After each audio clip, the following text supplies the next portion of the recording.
Hello साथियों, जय हिंद, नमस्कार सभी को। हम लोग पिछले वीडियो में जो पूरा अध्ययन किए उसमें हम लोगों ने भौतिक विज्ञान 12 विद्युत आवेश तथा क्षेत्र के पहले टॉपिक कूलाम का नियम का अध्ययन किया था। अब इसका पार्ट 2 है। इसमें हम कूलाम के नियम पर कुछ आंकिक प्रश्न करने वाले हैं। तो थोड़ा आवाज़ वगैरह आप लोगों को पटाखे वगैरह की आ रही होगी, तो भले ये वीडियो आप चाहे जब देख रहे हो, एक बार फिर से दीपावली की बहुत बहुत सबको शुभकामनाएं। और देखिए, एक प्रश्न हमने लिख रखा है, वायु में एक दूसरे से 30 सेंटीमीटर की दूरी पर रखे दो छोटे आवेशित गोलों पर 2 × 10⁻⁷ कूलाम तथा 3 × 10⁻⁷ कूलाम आवेश हैं, तो उनके बीच कितना बल है। बल अर्थात वैद्युत बल। तो देखिए, दो गोले हैं और उनमें पहले गोले पर जो आवेश है Q1, उस पर 2 × 10⁻⁷ कूलाम का आवेश है और दूसरे गोले पर 3 × 10⁻⁷ कूलाम का आवेश है और इनके बीच की जो दूरी है r, वो है 30 सेंटीमीटर। तो सबसे पहले तो हम ये आपको बता दें कि जब भी कोई प्रश्न आप हल कर रहे होंगे तो उसमें आवेश का मात्रक और दूरी का मात्रक, ये अगर अपने यसाई मात्रक में ना हो तो पहले आपको उसको बदलना पड़ेगा। जैसे आवेश अगर माइक्रो कूलाम में दिया हो, यहाँ हम थोड़ा सा ऐसा कुछ लिख देंगे, अगर माइक्रो कूलाम में दिया हो तो उसके लिए आपको 10⁻⁻6 से गुणा कर देना होगा। अब ये कूलाम में बदल जाएगा क्योंकि एक माइक्रो कूलाम 10⁻⁻6 कूलाम के बराबर होगा। कुछ क्वेश्चन में मान लीजिए एक नैनो कूलाम दिया है तो 10⁻⁹ से गुणा कर देना होगा। अगर किसी क्वेश्चन में पिको कूलाम दिया हुआ है, पिको कूलाम, तो आपको 10⁻⁻12 से गुणा कर देना होगा और ये कूलाम में बदल जाएगा। इसी प्रकार से दूरी के लिए अगर किसी भी प्रश्न में सेंटीमीटर में दिया हुआ है तो आपको 10⁻⁻2 से गुणा कर देना है, मीटर में बदल जाएगा। इनकेस कोई प्रश्न आप हल कर रहे हैं मिलीमीटर में दूरी दिया हुआ है तो 10⁻3 से गुणा करना रहेगा। अगर ये 10 माइक्रोमीटर में दिया है तो 10⁻6 से गुणा करना रहेगा। नैनोमीटर अगर दिया है तो 10⁻9 से गुणा करना रहेगा। और अगर ये एंगस्ट्रॉम में दिया है तो फिर आपको 10⁻10 से गुणा कर देना रहेगा और फिर ये दूरियां बदल जाएंगी मीटर में। तो कुल मिलाकर बात यह है, दूरी आपको हमेशा मीटर में ही रखनी है और आवेश आपको हमेशा कूलाम में ही रखने हैं। तो बहुत सिंपल सा ये प्रश्न हमने पहला ही प्रश्न है लिया है। F = बल का सूत्र आप पढ़ चुके हैं, 1/4πε0 इंटू Q1 Q2 और डिवाइड बाई R का स्क्वायर। इसकी वैल्यू आप सभी को पता होगी, तो वैल्यू पुट कर दीजिए इस इक्वेशन में। उसकी जगह पर 9 × 10⁻9 और Q1 2 × 10⁻7 और Q2 3 × 10⁻7 और डिवाइड कर देना रहेगा। आपको ध्यान दीजिए, देखिए यहाँ पर R ये सेंटीमीटर में है तो हम 30 को गुणा कर देंगे, यहाँ देखिए 10⁻2 से, और ये बदल जाएगा मीटर में और फिर उसका स्क्वायर करेंगे। तो 9 का 3 में गुणा करेंगे, फिर 2 में। या एक काम करिए, आप अंक को अभी ऐसे रख लीजिए, 9 × 2 × 3, पावर को हल कर लीजिए। माइनस और माइनस, 10 की पावर माइनस में 14 है और प्लस में 9 है, तो 10 की पावर प्लस में 9 है, माइनस में 14 है, और डिवाइड बाई 30 का स्क्वायर 900 हो जाएगा, और गुणे 10 की पावर -2 का स्क्वायर -4। तो यहाँ आप देख पा रहे होंगे कि 9 से ये 900 100 बार में कट जाएगा, और 100 का मतलब हम 100 को लिख सकते हैं 10 की पावर 2। तो 10 की पावर प्लस में 2 है, माइनस में 4 है, तो अब नीचे बचा 10 की पावर -2। इसको ऊपर भेज देंगे तो प्लस हो जाएगा। तो देखिएगा 2 और 3 का गुणा हुआ 6 हो गया, और 10 की पावर प्लस में 9 और माइनस में 14, तो 10 की पावर -5 बच गया, और बटे में ये जो माइनस में 4 था प्लस में 2 था, यहाँ नीचे माइनस का 2 बचा, ऊपर गया तो प्लस का 2 हो गया। तो F इज इक्वल टू आ गया 6 गुणे 10⁻³ न्यूटन। केवल कैलकुलेशन बेस्ड ये पहला ही प्रश्न था, इसलिए हमने सरल प्रश्न लिया था। इसको नोट करें, फिर हम दूसरा प्रश्न आपको हल कराते हैं।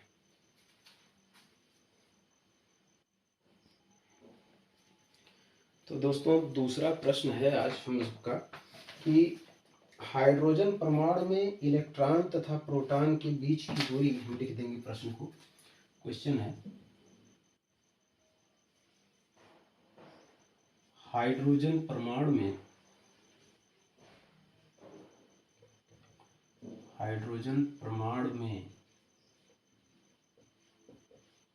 इलेक्ट्रॉन तथा प्रोटॉन के बीच की दूरी 5.3 गुणे 10⁻⁻11 मीटर है।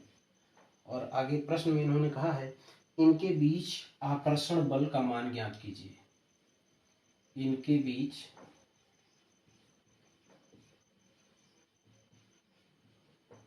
आकर्षण बल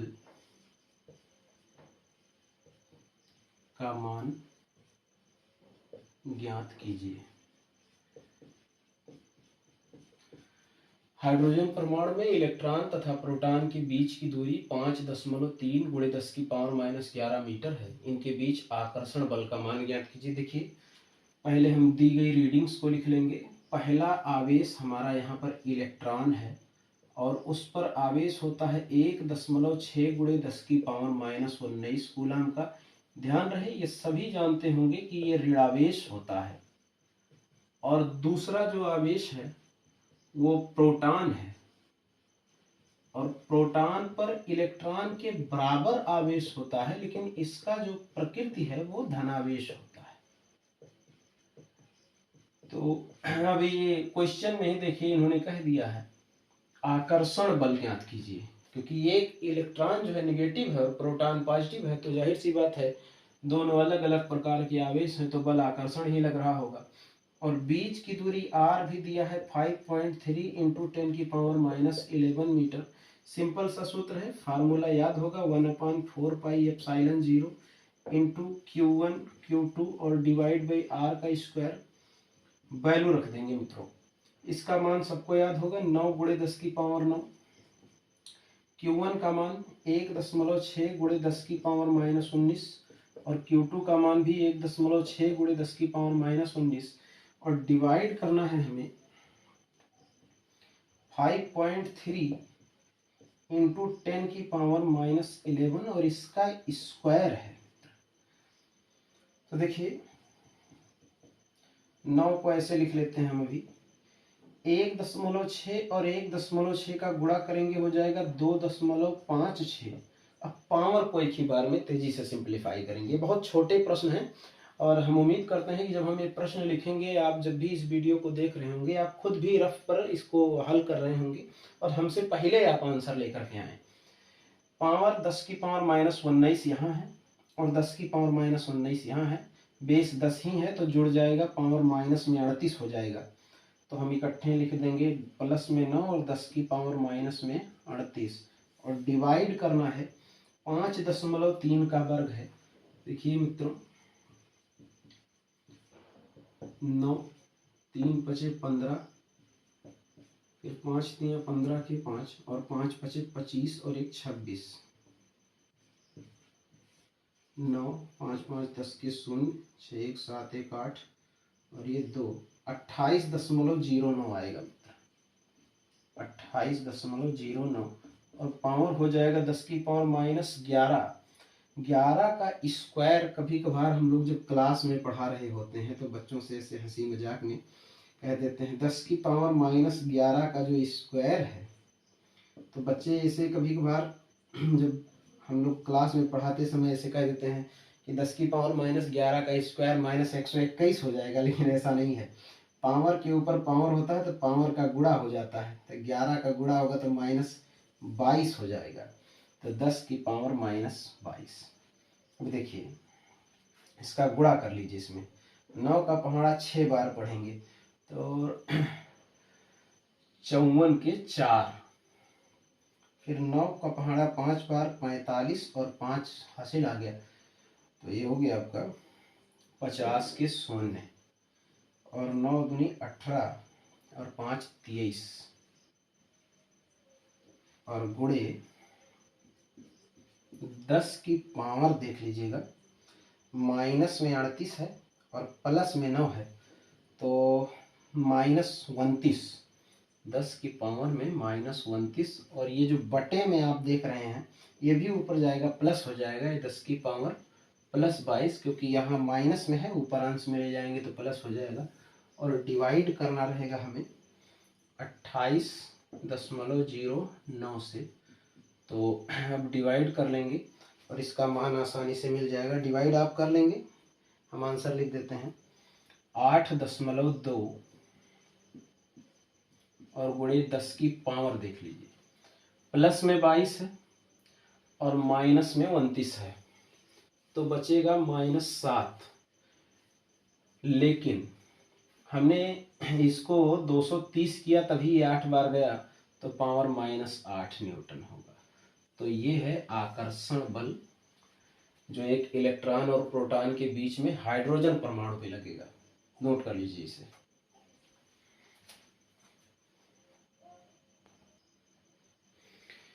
तीसरा क्वेश्चन है ये आज का, 2 प्रोटॉनों के बीच की दूरी की गणना कीजिए यदि उनके बीच का प्रतिकर्षण बल एक प्रोटॉन के भार के बराबर हो। पहले इस प्रश्न को थोड़ा सा समझिए, 2 प्रोटॉन हैं,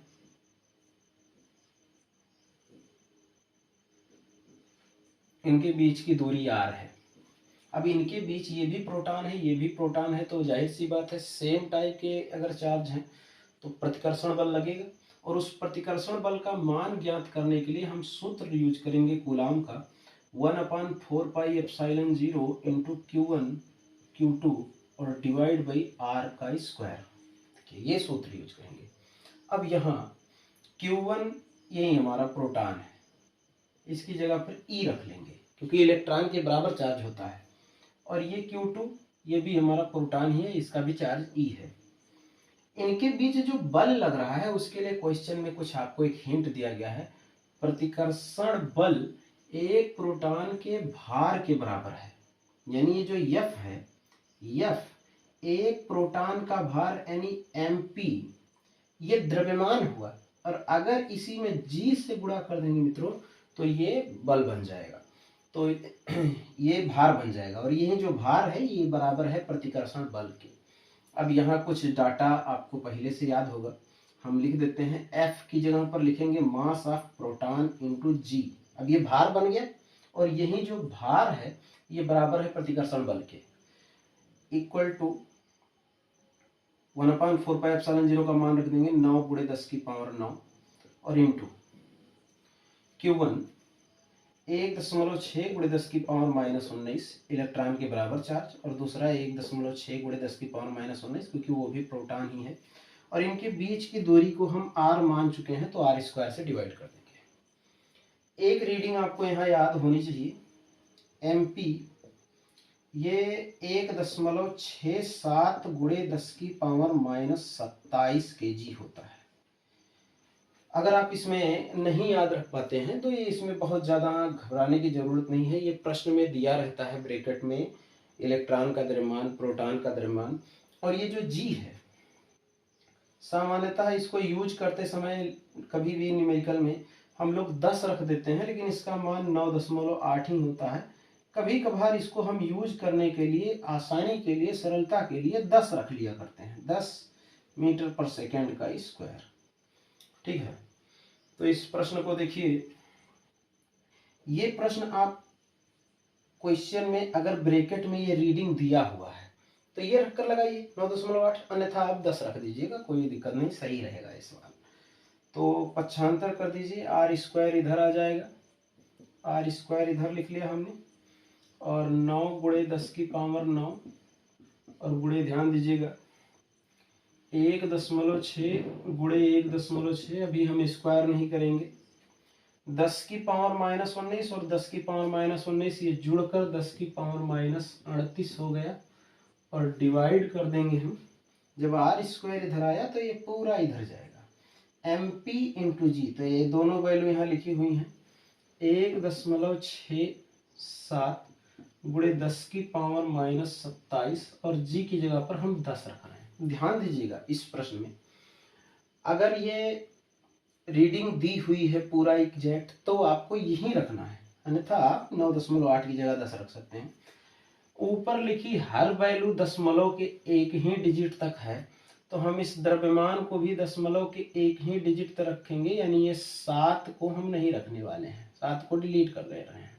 ध्यान से, इसकी जगह पर हम 1.6 ही रख रहे हैं खाली।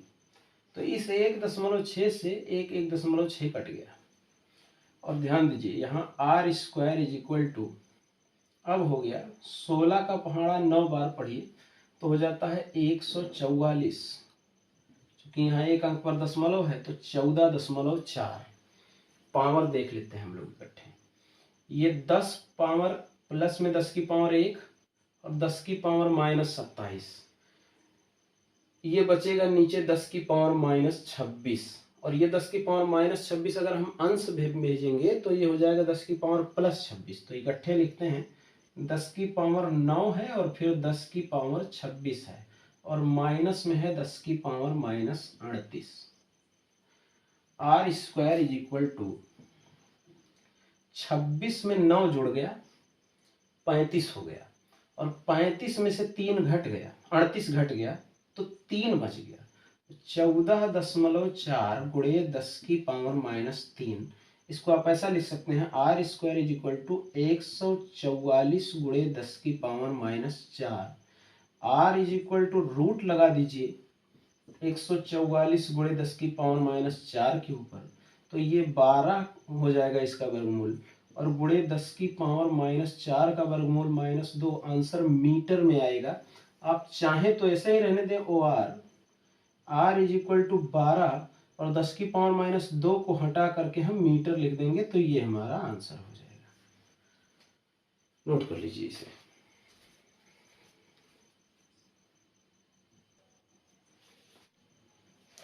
ये नेक्स्ट क्वेश्चन हम लोगों का है, चौथा क्वेश्चन आज का। हम पढ़ देते हैं, सुन लीजिए। हम एडिटिंग में इमेज लगा देंगे, वीडियो की ड्यूरेशन बहुत लंबी ना हो जाए, इसके लिए हम पूरा लिख नहीं रहे हैं।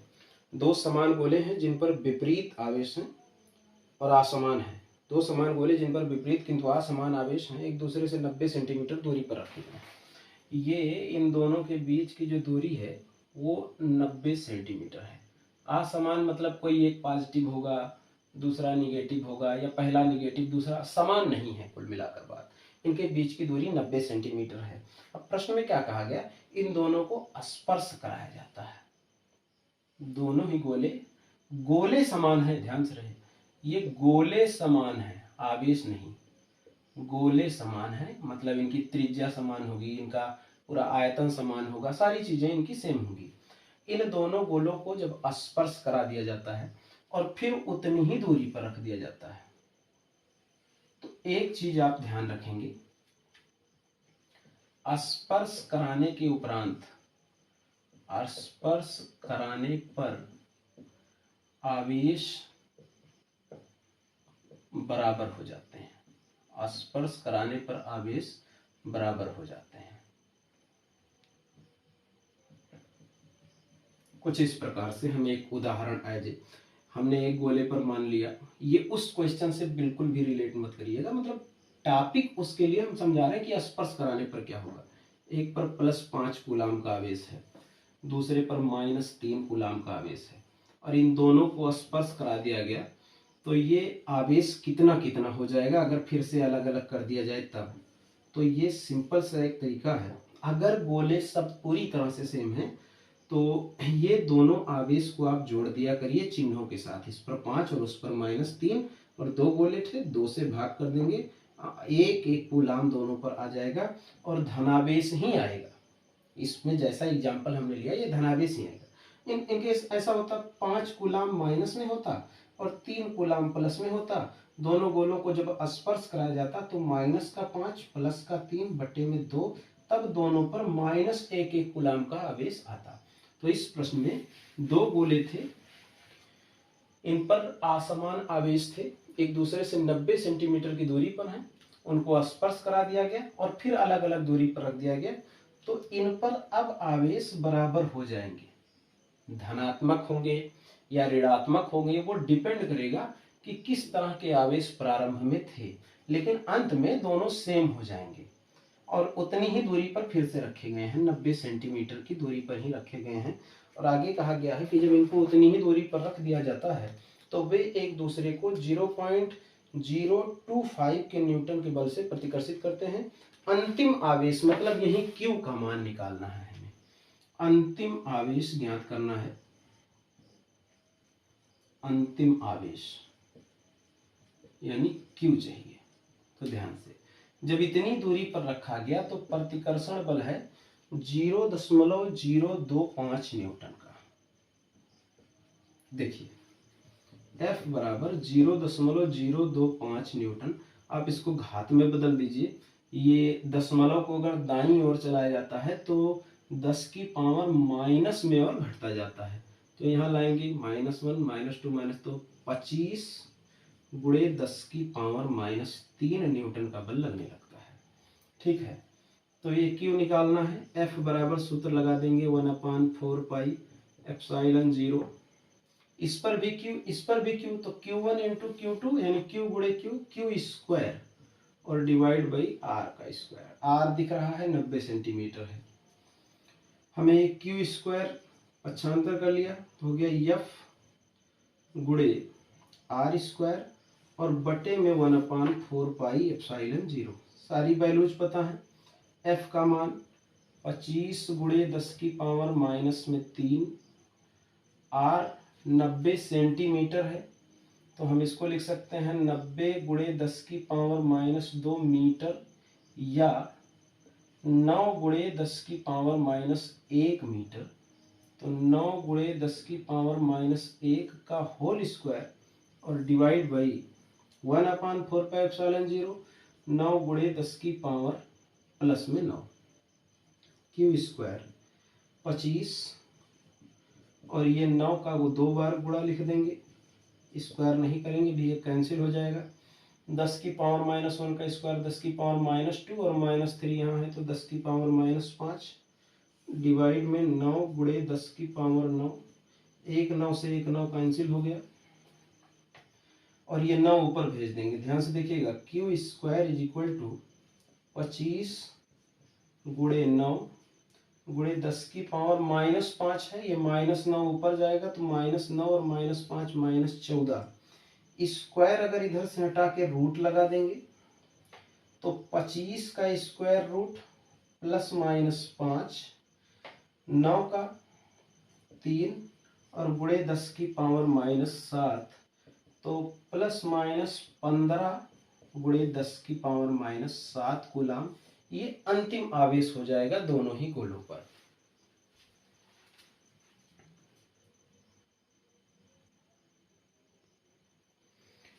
ये प्रश्न है, एक वर्ग है जिसकी भुजाएं A हैं, A, B, C और D। ये आपको 4 शीर्ष दिख रहे होंगे और प्रश्न में, और सभी शीर्ष पर Q कूलाम का एक धनावेश रखा है और प्रश्न में कहा गया है D पर रखे आवेश पर बल ज्ञात कीजिए। तो ध्यान से देखिएगा इसका आरेख। पहले D पर टोटल 3 अन्य आवेश बल लगाएंगे, एक ये A वाला, B और C तीनों बल लगाएंगे। तो A पर +Q है, D पर +Q है, तो इस पर लगने वाला बल प्रतिकर्षण बल होगा। तो हमने इधर की ओर एक एरो बना दिया है, FA लिख दिया ताकि A वाले आवेश से हमें जो बल लग रहा है आसानी से पहचान सकें कि ये A वाले आवेश ने लगाया या फिर A से लिखा। और C वाला भी प्रतिकर्षण बल लगाएगा तो इधर की ओर लगाएगा प्रतिकर्षण, वो बाहर की ओर जाती हुई रेखा। तो ध्यान से पहले हम FA और FC का मान लिख लें। ध्यान से देखिएगा, FA 1/4 पाई एप्सिलॉन 0 इंटू ये भी Q, तो Q स्क्वायर और बीच की दूरी A तो A स्क्वायर। अब यहाँ हम कुछ और करने जा रहे हैं, 1/4πε0 बार बार लिखने के बजाय हम इसकी जगह पर k रख देंगे, तो F A is equal to हो जाएगा, ये ए ही था, k क्यू स्क्वायर और divide by A square. Similarly इसी प्रकार से सी वाला भी उतना ही बल लगाएगा, F C is equal to K into Q square upon A का स्क्वायर। अभी ये बी वाला भी बल लगाएगा, लेकिन दूरी बी से डी की इस वर्ग के विकर्ण के बराबर होगी, और ये आसानी से कैलकुलेट कर सकते हैं सभी जो है बच्चे। ये ए है, ये ए है, तो ये होगा a√2, और ये पॉजिटिव क्यू है, ये भी पॉजिटिव क्यू है, तो वो भी प्रतिकर्षण बल लगाएगा। ये बाहर की ओर जाती हुई रेखा से हमने दर्शा दिया एफ बी। ध्यान से देखिए, एफ ए और एफ सी हमने निकाल लिया हुआ है। इन दोनों का जो परिणामी होगा वो एफ डैश यदि माने, हम यहाँ लिखेंगे, यदि एफ ए व एफ सी का परिणामी एफ डैश हो, तो सदिश योग नियम से हम एफ डैश का मान कैलकुलेट कर सकते हैं। अंडर रूट सूत्र पढ़े होंगे आप 11 के वेक्टर में, a√a² plus B square plus 2ab cos theta, तो यहाँ होगा एफ ए का स्क्वायर प्लस एफ सी का square plus 2ab cos theta वाले पद में दोनों के बीच का कोण 90 होने के कारण वो पद 0 हो जाएगा। अब ध्यान से देखिए, एफ ए और एफ सी दोनों बराबर हैं। अगर दोनों बराबर हैं तो F dash is equal to K Q square upon A square का whole square plus K Q square upon ए स्क्वायर का होल स्क्वायर। सेम चीज रूट के भीतर 2 बार लिखी है, कॉमन करके बाहर लाएंगे, स्क्वायर्स के साथ कॉमन होगा, लेकिन रूट की वजह से जब बाहर आएगा तो आएगा F is equal to K Q square upon A square, और रूट के भीतर 2 बचा रह जाएगा। ये एफ डैश और एफ बी देखिए कोलिनियर हैं, एक ही लाइन पे हैं, तो बिना सदिश योग नियम लगाए जोड़ दीजिए। एफ बी का मान अलग से लिख लेंगे, F B is equal to K Q into Q, तो क्यू स्क्वायर और डिवाइड बाई दूरी का वर्ग, तो दूरी अब की बार है a√2 का होल स्क्वायर, तो F B is equal to आ गया के क्यू स्क्वायर अपान ए स्क्वायर 2a स्क्वायर। तो डी पर नेट बल F net is equal to F dash plus F B. F dash कौन है? ये एफ ए और एफ सी का परिणामी है, तो जोड़ देंगे, एफ नेट आ जाएगा, एफ डैश की वैल्यू आई है √2 के क्यू स्क्वायर अपान ए का स्क्वायर प्लस एफ बी की वैल्यू आई है के क्यू स्क्वायर अपान 2a स्क्वायर। कॉमन जो भी है आप बाहर कर लीजिए, ये के क्यू स्क्वायर अपान ए स्क्वायर कॉमन करेंगे तो आएगा √2 प्लस 1/2, यहीं छोड़ दीजिए। यदि क्यू और ए का मान किसी प्रश्न में दिया रहेगा तो हम उसे भी हल कर लेंगे। तो आज के लिए इतना ही, वीडियो का ड्यूरेशन बहुत अधिक ना हो जाए, तो ये 5 क्वेश्चन आज हमने हल किए हैं। अभी कूलाम के नियम पर आधारित और भी बहुत से सवाल हमें आपको कराने हैं। इस वीडियो को पूरा कंप्लीट आप देखें और अपने साथियों तक भी पहुंचाएं, जिससे हमारा मनोबल भी बढ़ेगा, आपका भी जरूर कुछ सहयोग होगा। और प्रश्नों को हल किया करें, रफ लेकर के वीडियो को देखा करें, उन्हें आप हल करें। और फिर से मिलते हैं एक अगले भाग में, जहां हम ऐसा लिखा हुआ आपको मिलेगा, कूलाम का नियम पार्ट 3 और आंकिक प्रश्न। तो मिलते हैं अगले पार्ट में, तब तक के लिए धन्यवाद। पढ़ते रहिए, मुस्कुराते रहिए। जय हिंद।